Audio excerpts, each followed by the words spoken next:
교리문답 56문의 오늘 두 번째 시간입니다.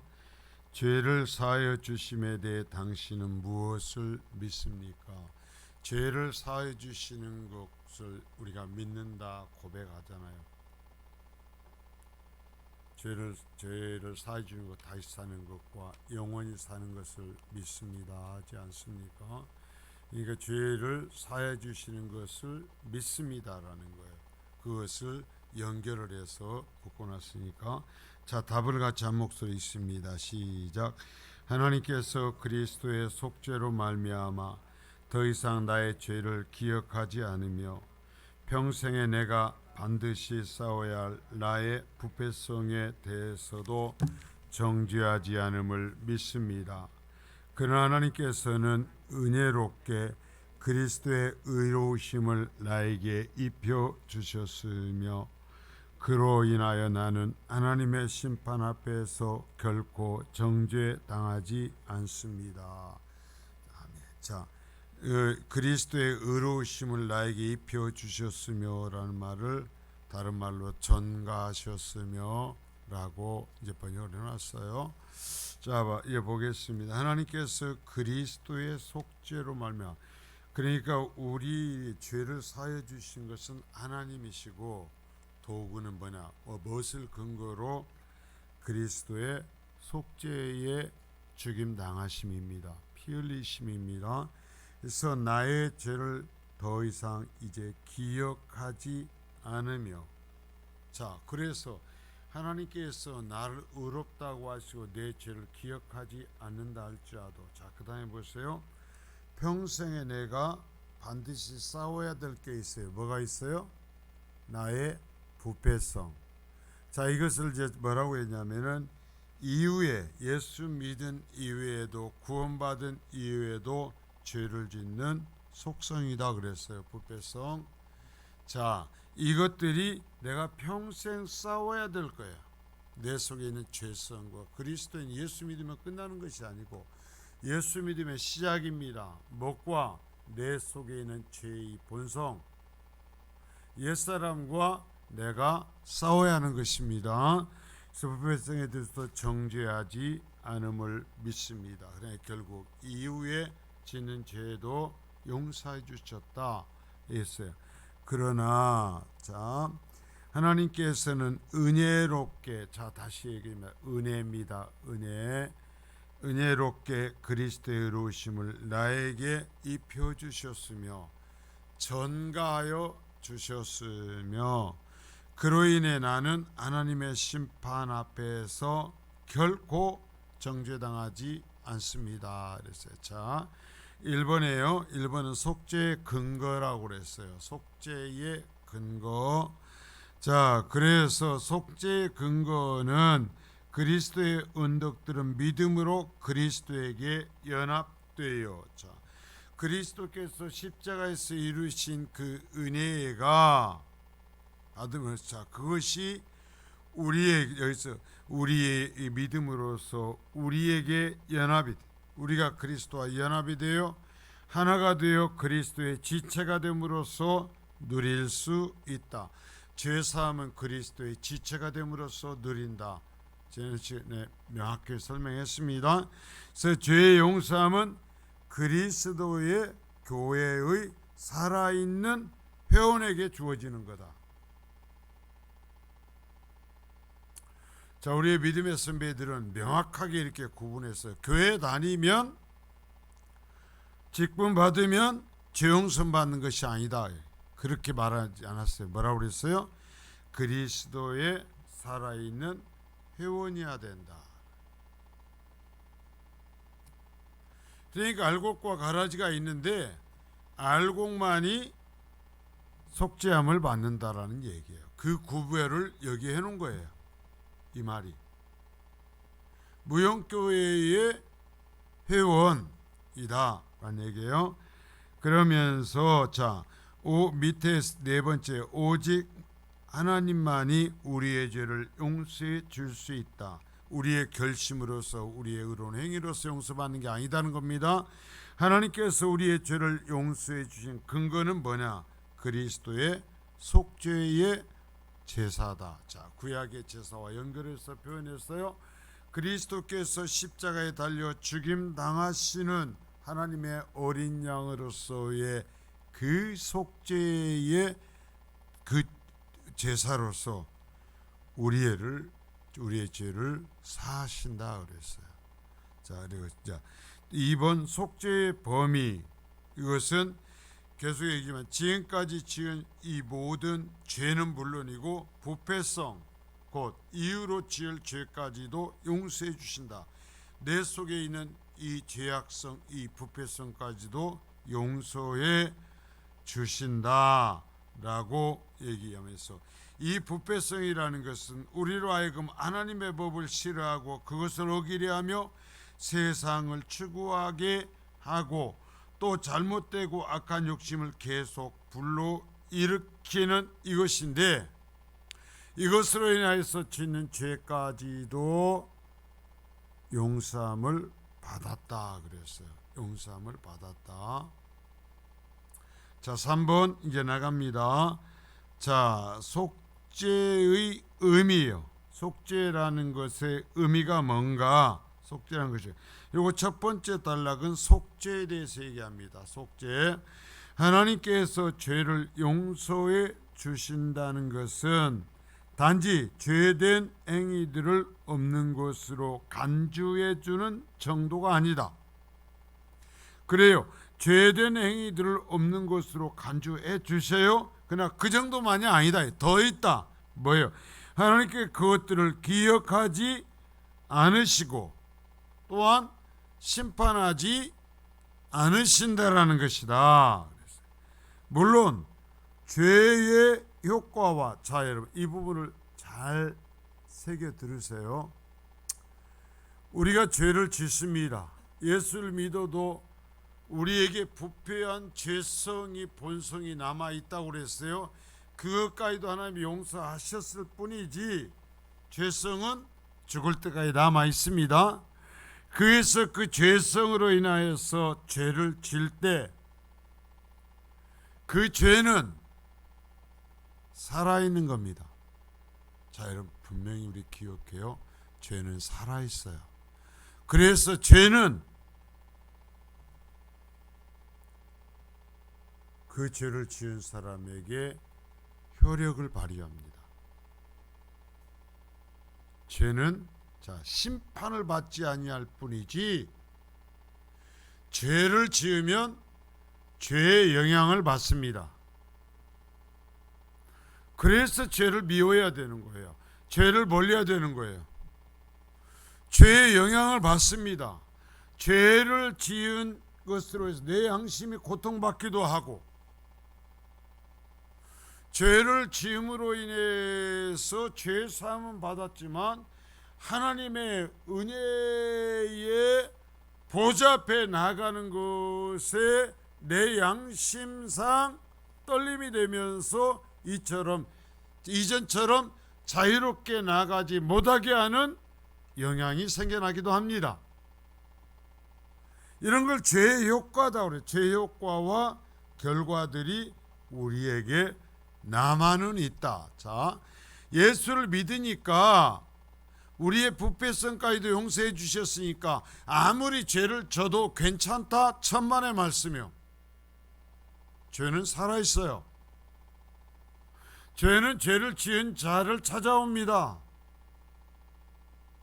죄는 죄를 지은 자를 지배합니다.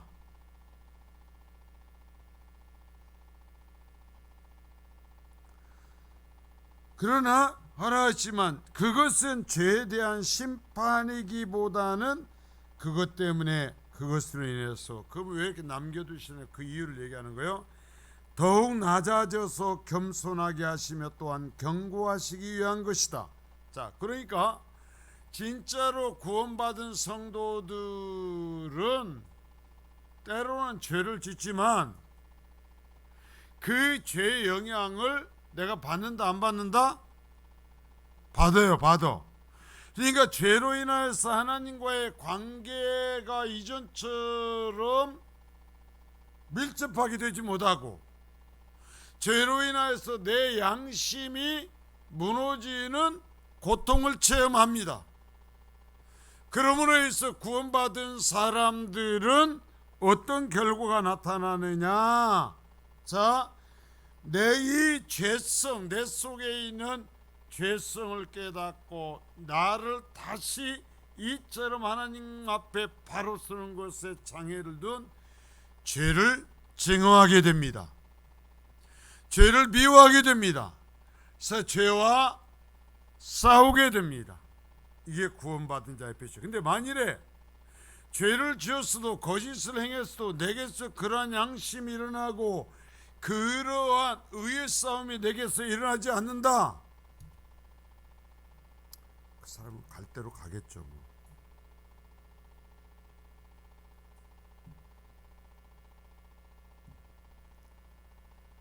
그래서 자, 죄를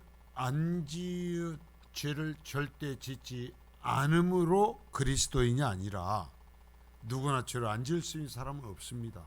그렇게 생각하면 큰일 나요. 죄를 안 짓게 되는 것이 아니라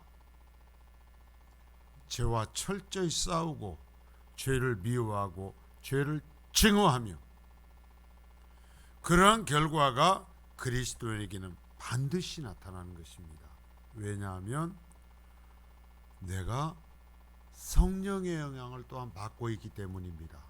내가 육체 안에 있기 때문에 내가 아직도 육체를 통해서 죄의 본성이 나를 지배하고 공격하고 넘어뜨리기도 하지만, 내가 예수를 믿음으로써 하나님의 은혜로서 내 속에 성령이 들어와 계시면서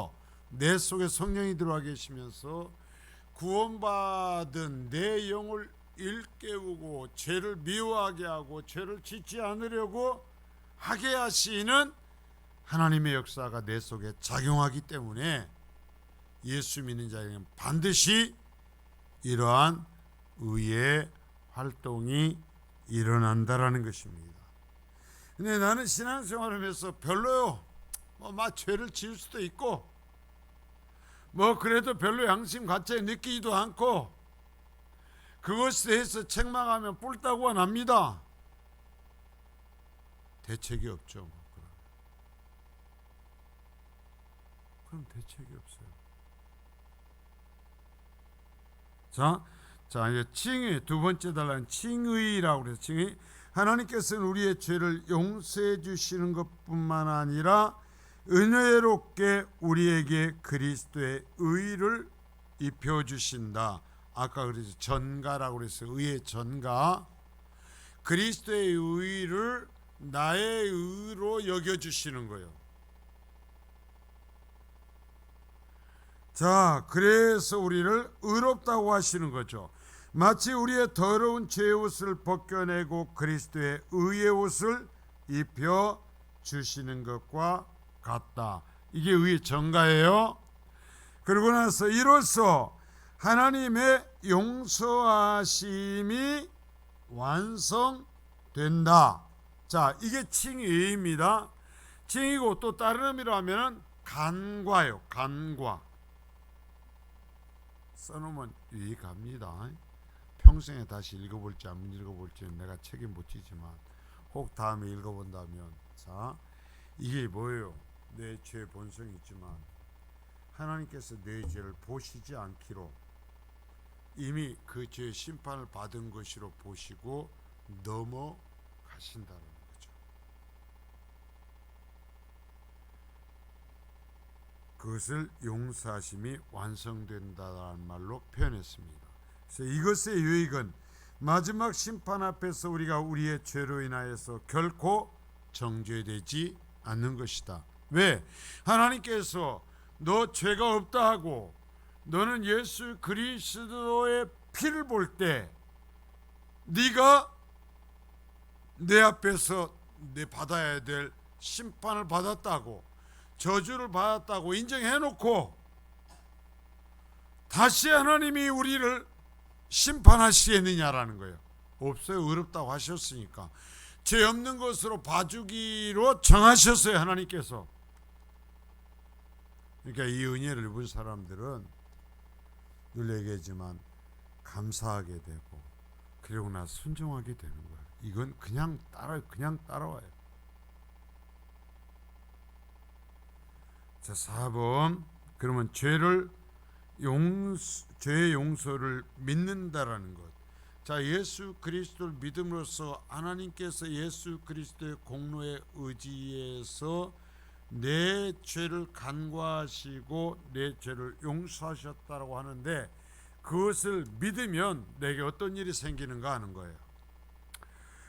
이러한 죄의 용서에 대해 믿는다는 것은 단지 죄 용서에 대한 지식을 가지는 것을 의미하지 않는다. 성경에 그렇게 되는 것을 믿어요. 요한복음 3장 중에 그렇게 말씀하신 걸 내가 알아요. 그게 아니라니, 그게 아니야. 먼저 자신에 대해 죄에 대해서 철저히 깨닫게 된다. 자, 이건 뭐냐면 이 깨닫게 된다라는 그 말 앞에 뭐가 되면 이제 깨닫고 그 다음에 되는 뭐예요? 내가 죄인인 것을 인정하는 것입니다. 이게 일어나요. 내가 죄인이라는 것을, 내가 악한 자라는 것을 인정하게 되는 거예요. 여러분, 인정하지 않으면 회개가 없어요. 내가 죄인인 것을 깨닫고, 그래서 내가 하나님 앞에 죄인인 것을 인정하게 돼요. 인정해.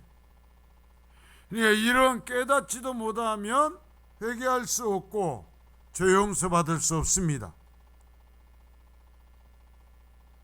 내가 죄인이라는 것을 인정하지 않는 사람이 용서받을 수 있어요, 없어요?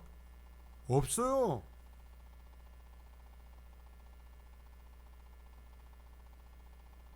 그런 사람은 항상 의로워요. 저 혼자.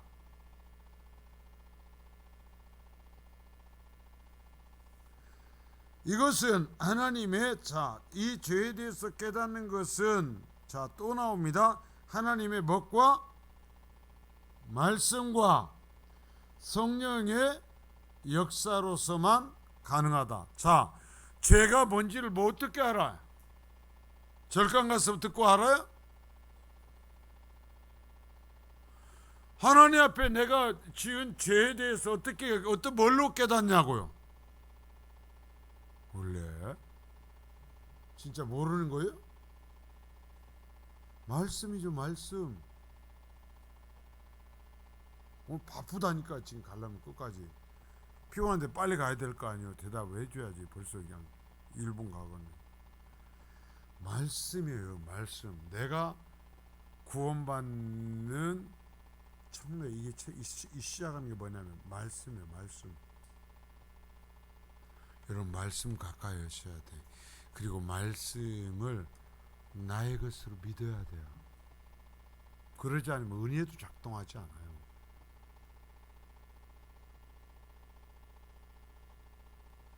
하나님의 말씀과 성령의 그 말씀을 근거로 해서 성령이 역사하셔요.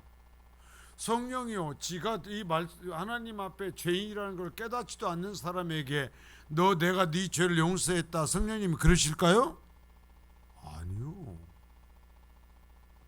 반드시 말씀이 앞에 가는 거예요.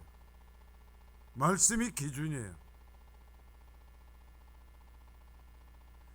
이렇게까지 얘기를 해도 말씀하고 원수 적지고 살아요. 꼴을 안 보는 거예요. 말을 쳐다도 안 보는 거예요, 말씀의.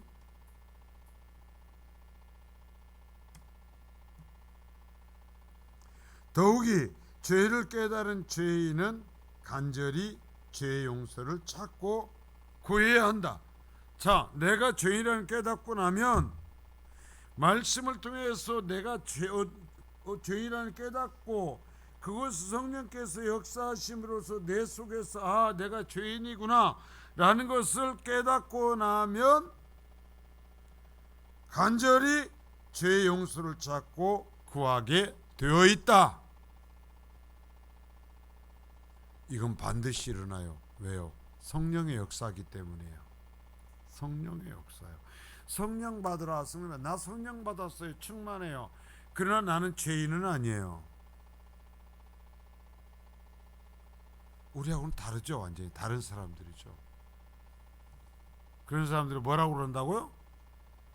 이단이라고 그런다고. 우리하고 끝이 다르다고.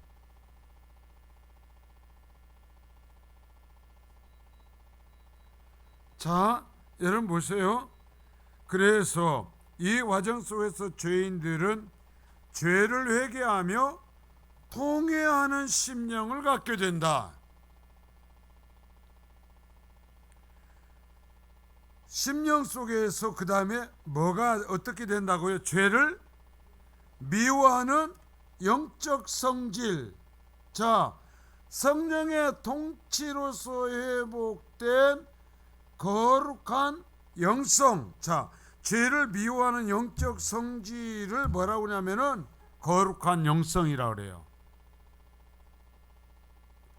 이게 거룩함이에요. 이게 거룩함. 죄를 미워하는 게 거룩함이에요. 그리고 죄와 싸우는 게 거룩함이에요. 거룩하면 거룩해지는 것이 아니라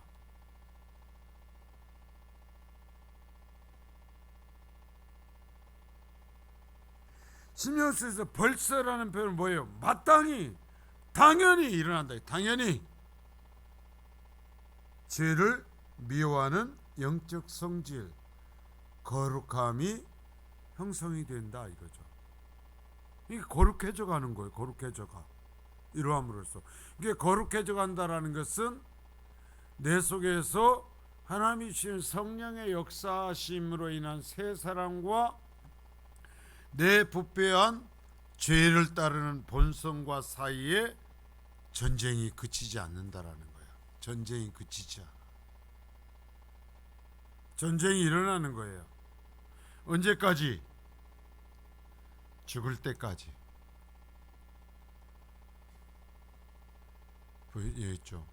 우리가 거룩하게 편해져 갈지라도 우리 속에 있는 이 죄성이, 죄 본성이 완전히 사라지지는 않아요.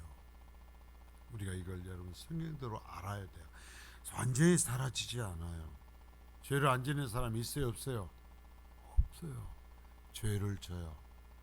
그러니까 이 거룩함을 회복되어 가는 사람은, 자, 상대적 한번 보세요. 자, 이를 보고, 거룩함 회복되어 가는 사람은 그러하지 못한 사람보다 의로운 삶의 부분이 많을까요? 죄의 삶의 부분이 많을까요? 잘 봐요. 처음에 그냥 잘 모르면서 예수를 믿었어요. 예수를 믿었는데 예수를 믿으면서 영적 성향이 발전합니다. 그래서 성령의 역사로서 죄를 미워하고 거룩함의 분량이 늘어갑니다. 거룩함의 분량, 이걸 뭐라고 그래요? 성화라고 그래요. 성화. 그러면 이 거룩함의 성향이 강화되면 강화될수록 그 사람의 속에서 죄와의 싸움의 강도는 강해질까요? 약해질까요? 강해져요. 자, 제가 이 얘기를 하려고 그러는 거예요. 내가 아직 성령을 이렇게 체험하지 못하고 의를 체험하지 못하면, 거룩함을 회복하지 못하면 죄를 져도요, 거기에 대한 분노가 강해 일어나지 않아요. 거기에서 의에 대한 추구가 강해 일어나지 않아요. 그러나 거룩함을 회복하고 예수님의 성품을 닮아갔는데 그래도 지금 죄를 짓는다고 그랬어요? 안 짓는다고 그랬어요? 언제까지? 죽을 때까지. 그러니까 빨리 죽어야 돼.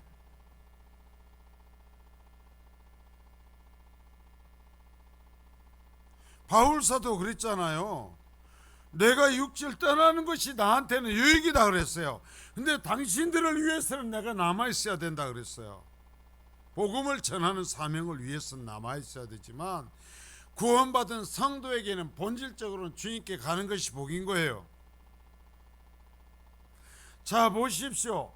죽을 때까지 죄의 본성은 남아있어요, 안 남아있어요? 남아있어요. 그래갖고 죄에 민감해져요. 죄를 더 많이 짓는 것이 아니라 죄는 이전보다 훨씬 더 적게 짓습니다.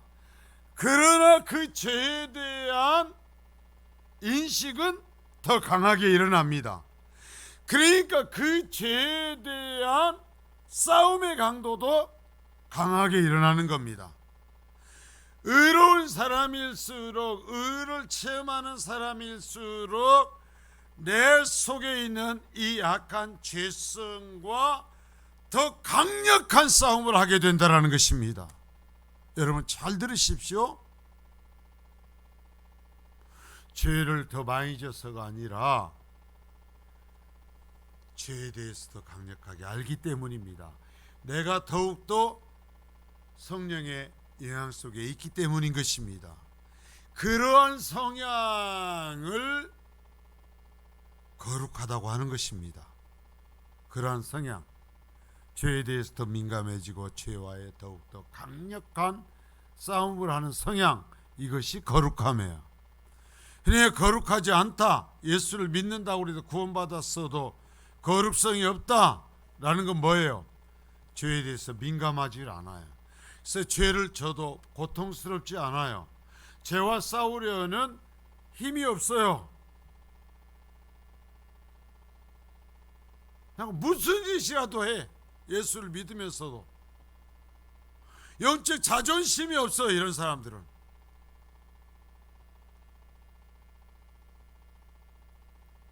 자, 이게 당연히 일어나요. 영적 죄를 비유하는 영적 성질이 형성된다.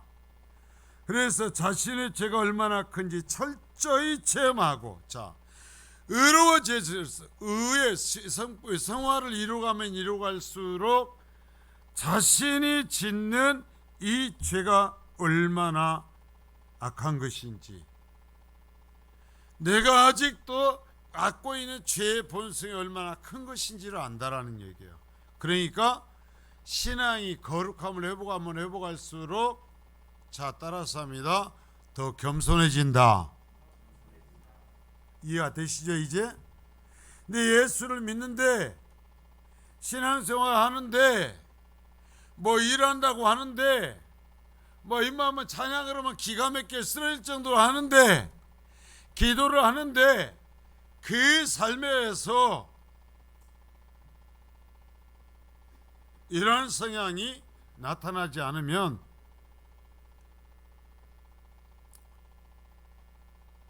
만일에 구원받았다고 한다면 풋내기에 불과하죠.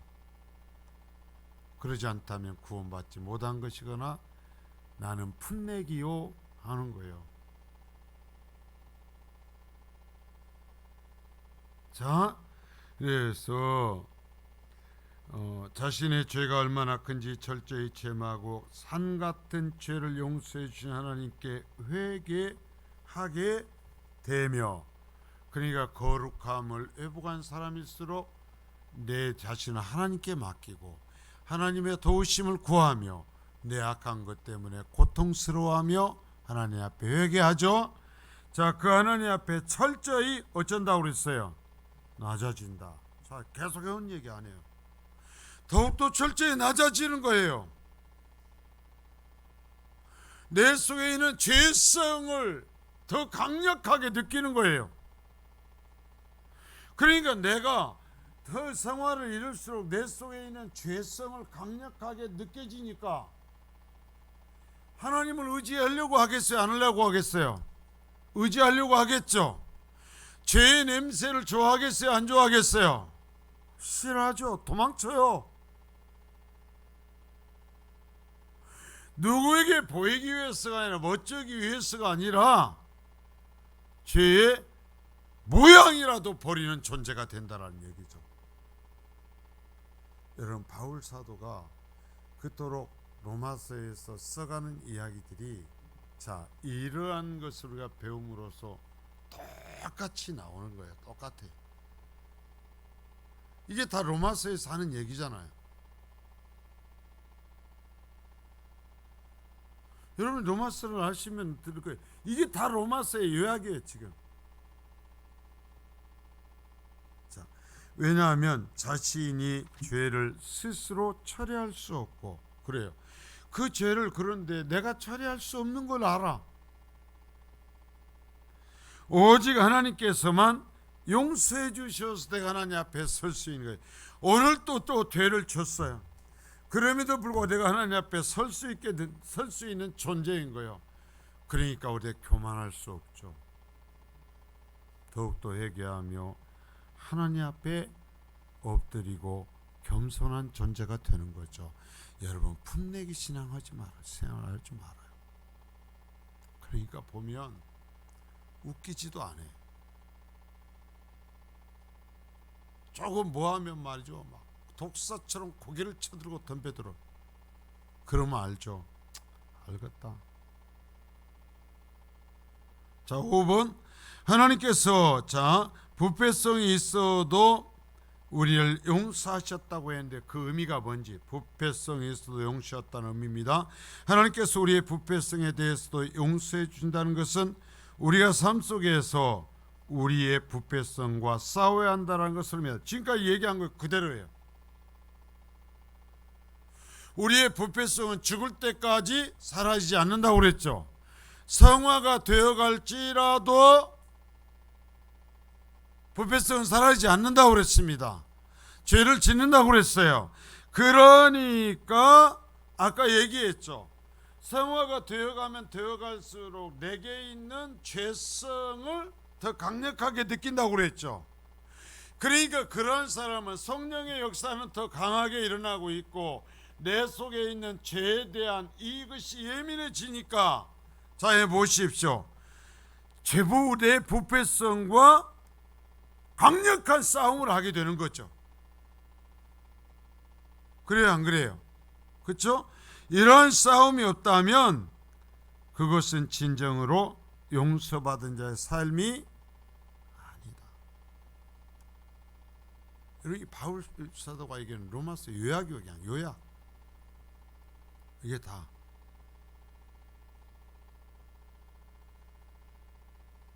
그래서 뭐라고 그래요? 죄가 더한 곳에 은혜가 넘친다. 그 말이 뭔 말이에요? 죄가 더한다라는 말은 뭔 말이겠어요? 죄를 많이 지면 많이 질수록 은혜를 더 강하게 느낀다, 그 얘기예요? 그럼 그렇죠. 죄에 대해서 내가 거룩해짐으로써 성화를 이루감으로써 내가 하나님 앞에 악한 존재구나, 내가 영원히 부패성을 해결하지 못하는 존재구나 라는 것을 더 강력하게 느낀다고 그랬잖아요. 그것을 느끼는 사람들이 더 하나님의 은혜를 체험한다라는 얘기야. 그러니까 그걸 모르면 죄를 많이 지은 사람들이 더 은혜를 많이 체험한대. 그런 식으로 그걸 설명해요. 천만의 말씀이요.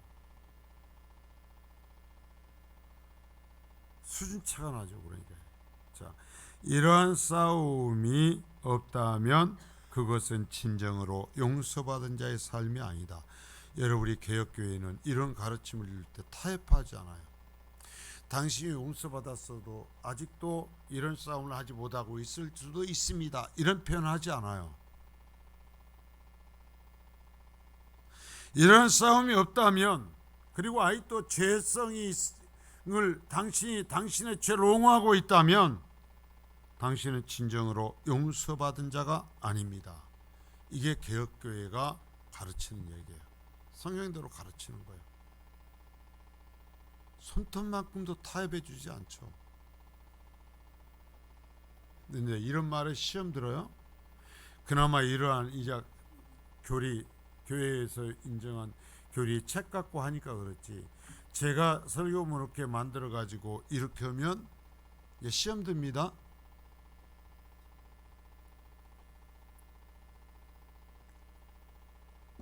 이러한 싸움은 회개에 따른 내가 하나님 앞에 죄의 길에서 돌아서서 방향을 전환했다라는 진정한 표식이다.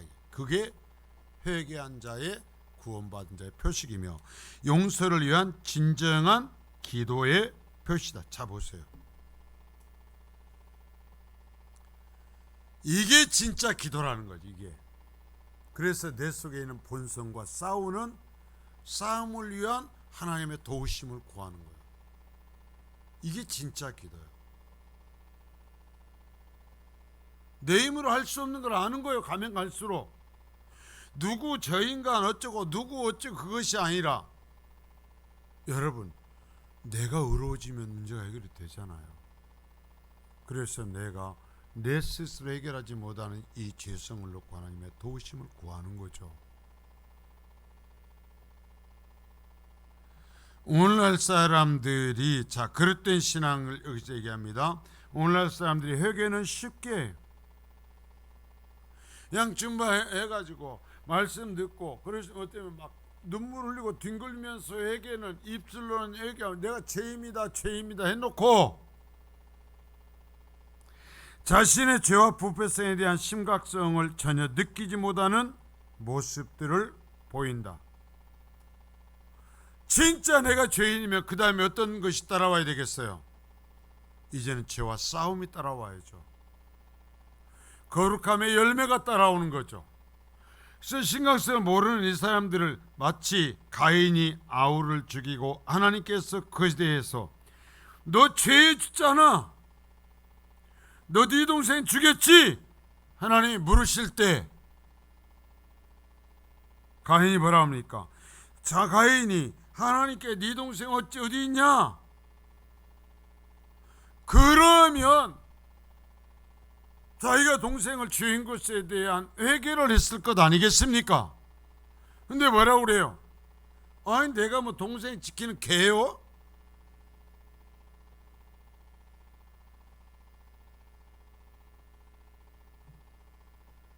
그러면서 하나님께서 심판을 선언하신 후에도 자신의 죄에 대한 심판이 가혹하다고 불평하게 된다. 하나님께 도전하는 거예요.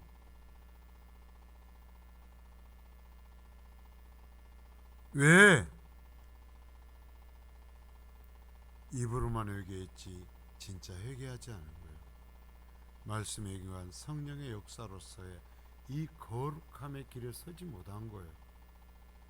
그러니까 죄 얘기만 하면 기분 나빠. 근데 이런 바른 믿음의 과정을 통해서 정말 내가 죄와 싸우며 죄에 대한 각성이 강한 사람들은 죄 얘기를 하면 행복합니다. 죄 얘기를 하면 그래 내가 그 죄와 얼마나 지독하게 싸우고 내가 그 죄를 미워하고 있는 것을 하나님이 그대로 얘기하고 있거든요. 그러니까 그 얘기만 하면 제일 행복해요. 좋아요. 힘을 얻어요. 나도 그것에 동의를 하거든요. 이러한 태도는 자신의 죄에 대해 가볍게 생각하는 것이며 하나님의 용서의 진정성에 무지한 것이다. 자, 용서라는 무엇인지, 죄사함을 받는다는 게 무엇인지, 구원받는다는 것을 모르는 사람들이다. 말씀도 모르고 성령의 역사도 그 속에 없는 거예요.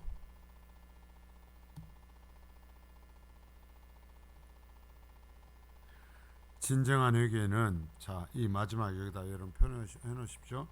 진정한 회개는 죄와 싸우며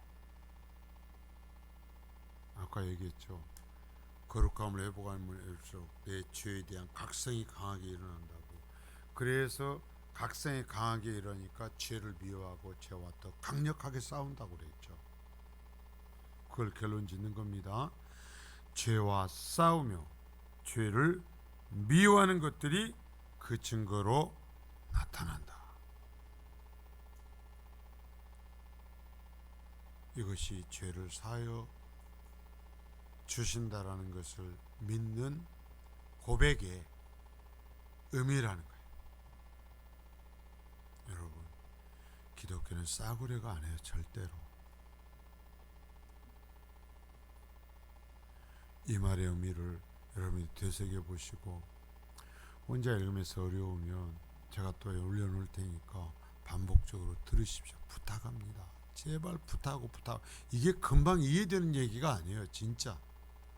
여러분들이 로마서를 그렇게 읽어도 쉽게 이해가 안 되듯이 이 얘기 또한 쉽게 이해되는 것이 아닙니다. 반복해 들으셔야 됩니다. 걸어가신 주님 감사합니다.